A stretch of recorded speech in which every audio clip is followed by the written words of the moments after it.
to Eating Now Startup Central, India's first and only daily show dedicated to startups and entrepreneurship. I'm Chandra Shrikant, joining you live from India's startup capital, Bengaluru. And Krishna, what a day it's been. On the one hand, Infosys is talking about laying off a section of employees for underperformance. On the other hand, Flipkart chairman Sachin Bansal says he's been kicked up from CEO to chairman because of underperformance.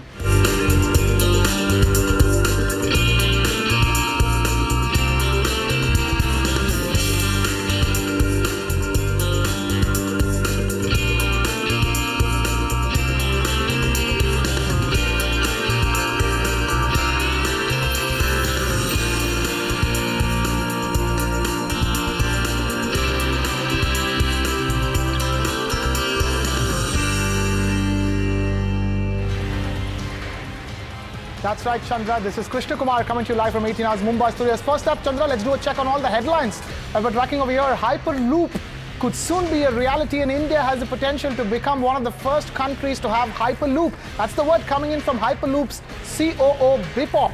The transportation technology startup believes that Hyperloop will be cheaper than high-speed rail.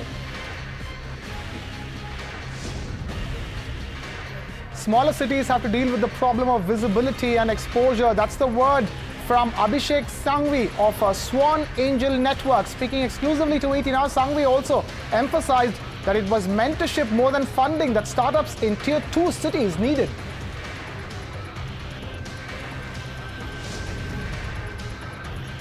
And we also get you some reactions from some millennials on what they think of the e-commerce battle that is taking the rounds in India, and also what they have the hots for: Snapdeal, Flipkart or Amazon. Meanwhile, Flipkart-owned fashion portal Myntra has crossed the $1 billion run rate in annualized GMV post-discounts in July 2016.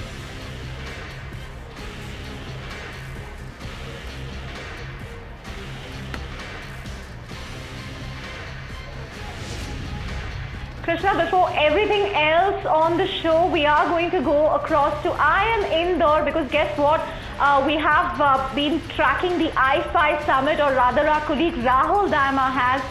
It's an annual entrepreneurship summit that's put together by the students of IIT and IIM Indore. Has more than 100 startups under one roof, a lot of influential speakers from India and abroad, and Rahul really spent the weekend tracking that entire summit. I'm sure this is one working weekend that he's not going to regret.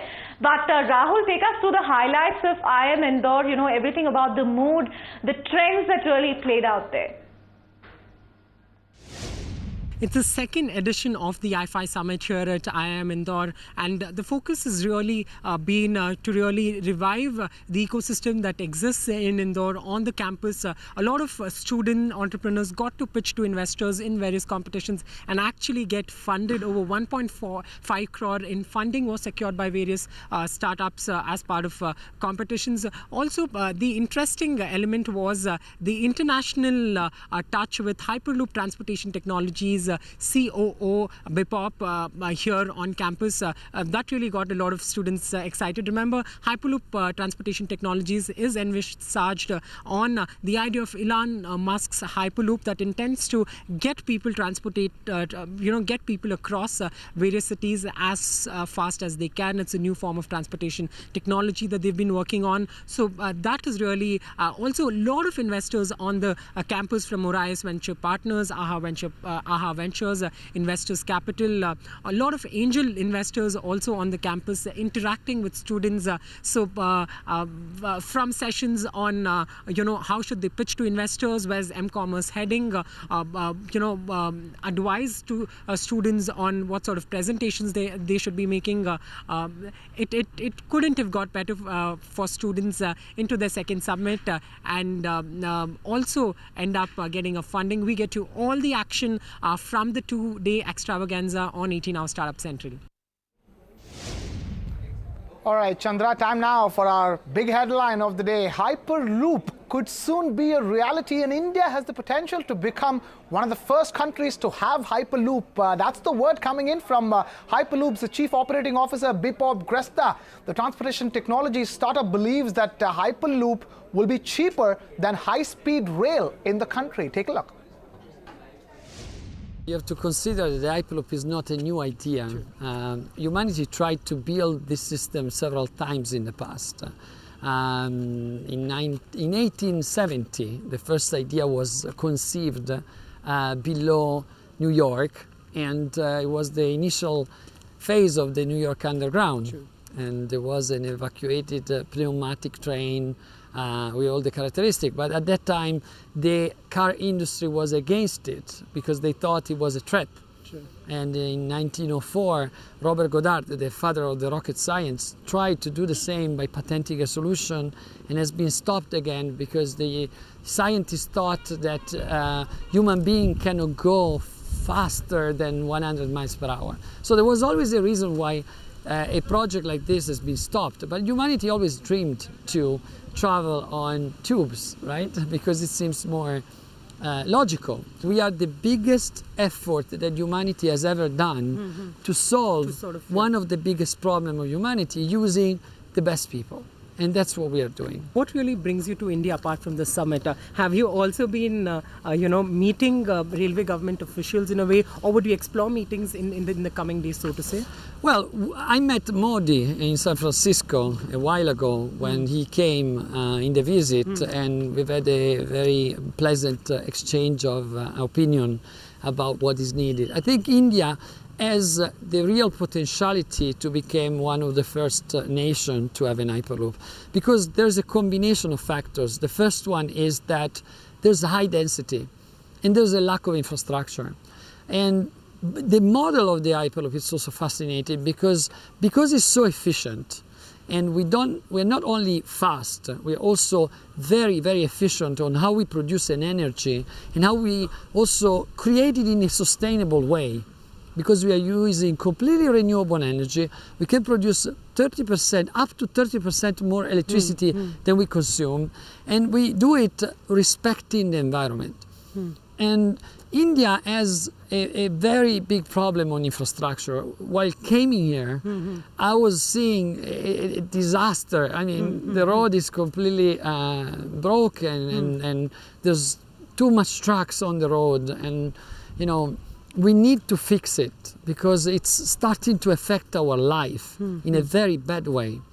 So fixing traffic is the first step to also redesign completely our cities and how we build cities and how we live. Because if we can come closer together faster, you can actually improve our life. But bullet trains, I'm sure you're aware, have faced a lot of flank here in India because of the costs involved. So do you think Hyperloop will have that appetite, considering the costs that are really involved in this?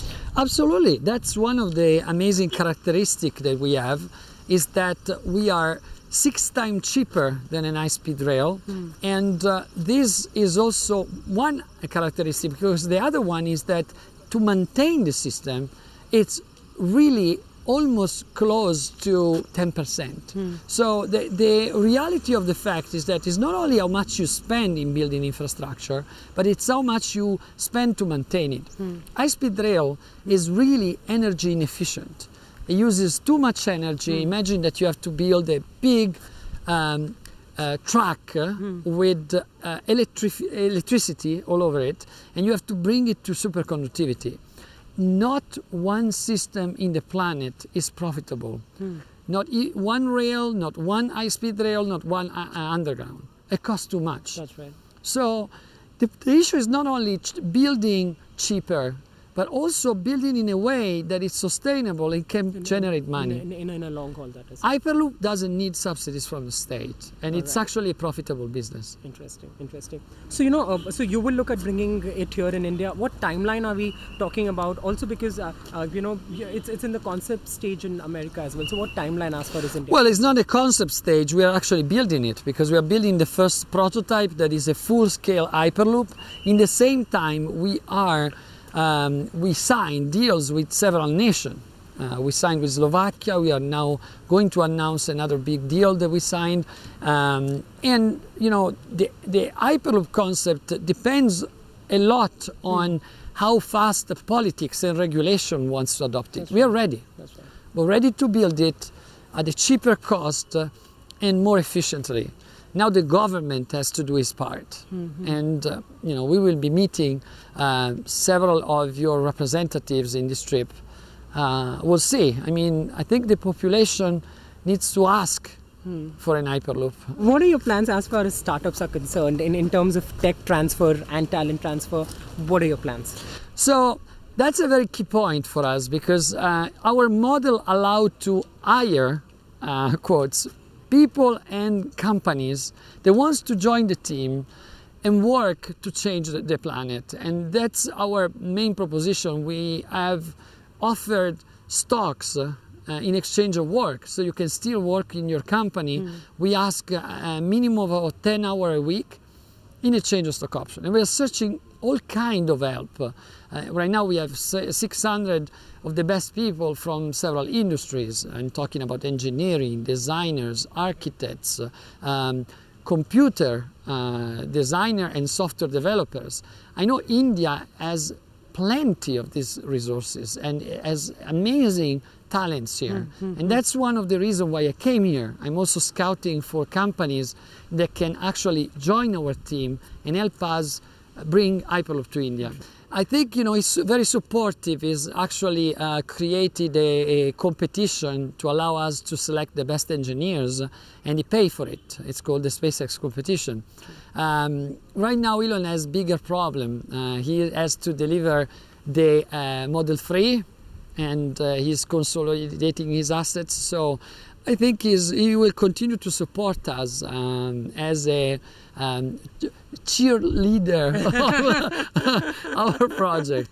But he's a brilliant and genius person. Two or three things that you have learned from him and feel entrepreneurs here in India. We are the third largest bustling startup ecosystem in the world. So 2 or 3 things that you feel that entrepreneurs can learn from him. Well, dream big and never give up, and always think about humanity. You always have to think about big projects. I think, it's good to think about the next Facebook for cats or Uber for plants, right? But in reality, what I invite the people that are actually right now in the startup ecosystem, start to focus on the most important things of this planet. Energy, housing, food. This is where we need the majority of the solutions, and we have the technology to solve these problems. Interesting tips coming there on, the lessons really from Elon Musk, because remember Hyperloop, the company itself was founded on an idea based on what Elon Musk used to say about, Hyperloop transportation a few years back, and that's inspired a couple of startups to follow suit, Hyperloop Technologies being one of them, which we got you on the show today. But moving on from that, another interesting voice coming in from Indore. We are talking of Abhishek Sangvi of Swan Angel Network, a very active angel networking platform as far as central India is concerned. He really talks about the concerns for startups coming out of smaller cities, how it's really not about funding but mentorship that these startups sometimes lack. Indore has always had a lot of entrepreneurial activity, right? If you look at Indore as a region, it's always been the center of trading activity across central India. Even in terms of technology, very few people know the fact that in Indore we would have close to about 300, 400 odd companies employing anywhere between 50 to 100 people each. So you have a very large technology talent pool, 15, 20,000 people working here. The challenge with Indore perhaps has been the fact that even though there have been startups over the last 3, 4 years, 5 years that have come up, the exposure level of these startups has been limited, again, limited by the geography that they've been operating in. And that's been one of the reasons why we haven't seen a lot of big success stories come out of Indore yet. But we formed Swan Angel Network last year. It's been about 9-10 months now.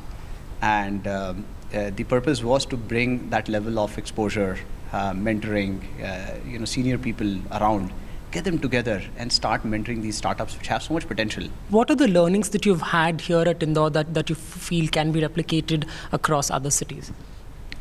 Well, I think, again, existence of a group of people who come from that type of professional background, who have had exposure of working with large companies outside, who have been successful entrepreneurs themselves. If they are working in a city to create a good ecosystem, right? Every city, every tier 2 city in India can start producing success stories. The latent demand is there. There are both. There are people who are willing to invest, and there are good startups forming as well. The challenge has always been that middle platform where both of these can come together, and the startups can get the right type of mentoring and guidance. So would you agree that it's not really so much about funding, but mentoring that is really crucial and important for startups, say, in Indore and across smaller cities? Oh yeah, absolutely. I think funding, money will always follow opportunity, right? So I don't think there has ever been a dearth of funding. The challenge has been on the mentoring side, and the challenge has also been from a startup standpoint, that acceptance in a startup that I need mentoring. Because especially when you have got young kids starting up their companies, they always have this feeling that they can go and win the world without any prior experience or without any help. But those who are smart in terms of accepting help, getting that type of guidance and mentoring, then can quickly build an organization which can secure funding very easily. All right, Chandra, it's time now on the show to get some reactions from some millennials on what they think of the e-commerce battle, or rather war, I must say, that is doing the rounds here in the Indian market. Rahul Dayama did catch up with quite a few of them at IIM Indore's sprawling campus, and he also asked them what they have the hots for in terms of which portal that they prefer shopping from, either Snapdeal, Flipkart or Amazon. Take a look at what they had to say.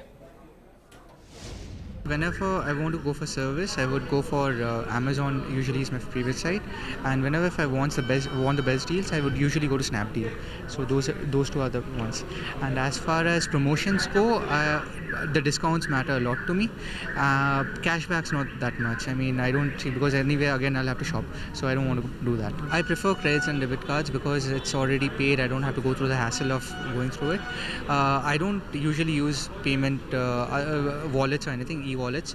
That's because my money is stuck there, limited usage of it. Cash is again a hassle because I have to be there to collect it. So that's why I always prefer debit and credit cards. In experience of shopping, I personally shop a lot of apparel online, so I really like Myntra. I find very womanly in the first place, so how the website looks matters a lot to me. Okay, that's why I find Amazon a little unappealing. And yeah, discounts matter a lot to me, but yeah, not so much as cashbacks, because again I'm forced to go and shop on that website, which I don't really look forward to. I haven't really caught on to the wallet wave, but then yeah, credit and debit card. It's usually credit and debit cards because it's a lot of hassle when it comes to cash, because I'll have to get that exact change and meet with that person. It's just easier, that person comes, delivers, I just take it. So debit card and credit cards are the way to go. There's not a particular website that I prefer. I always check all the rates in all the websites. So Amazon is it's worldwide, and so Amazon is, I think, leading. As far as cashbacks and coupons are concerned, yeah, actually, it's many a time it has happened that I've ordered something from Amazon and then I've returned it. So I've got a proper cashback or some coupons in my Amazon account.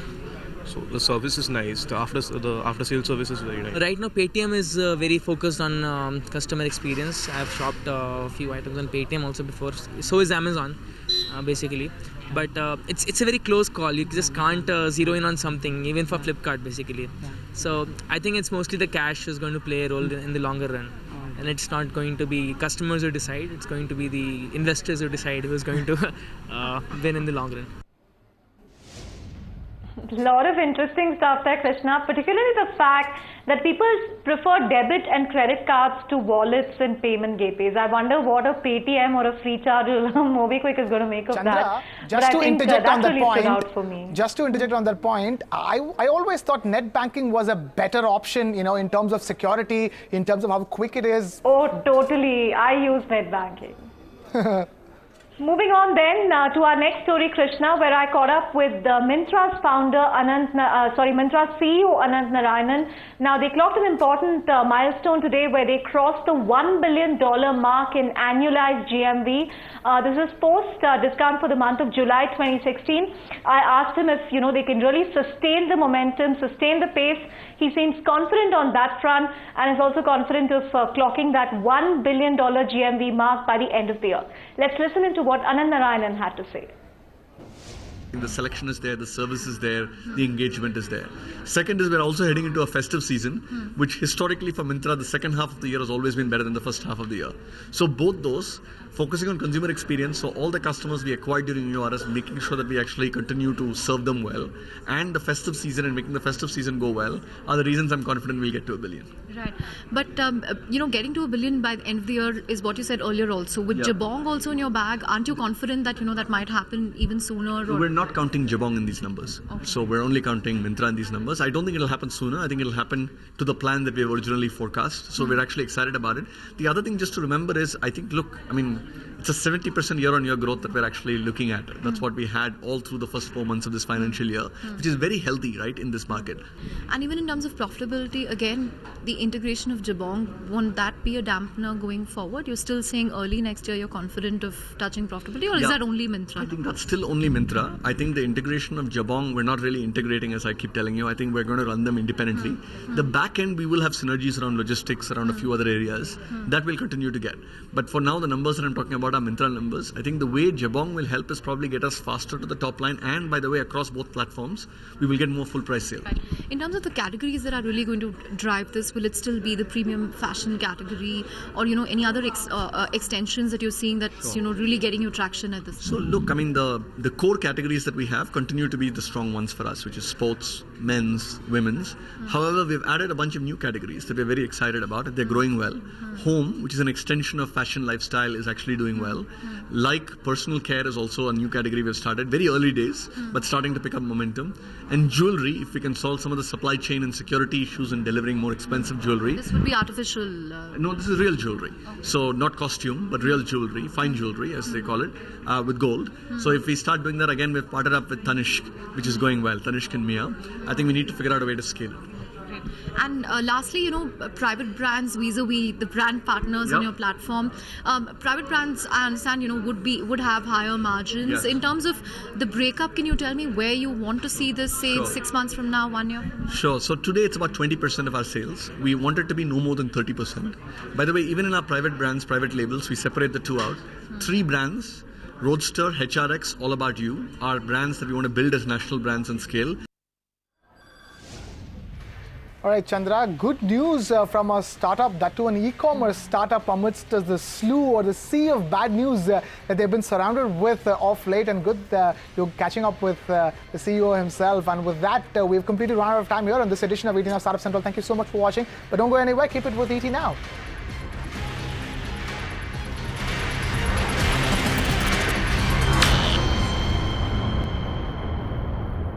Find us on Facebook at facebook.com/ETNow, and don't forget to click the like button. You can also follow us on Twitter at ETNowLive. To stay updated with all our programming, hit the subscribe button on our YouTube channel by logging on to youtube.com/user/ETNow.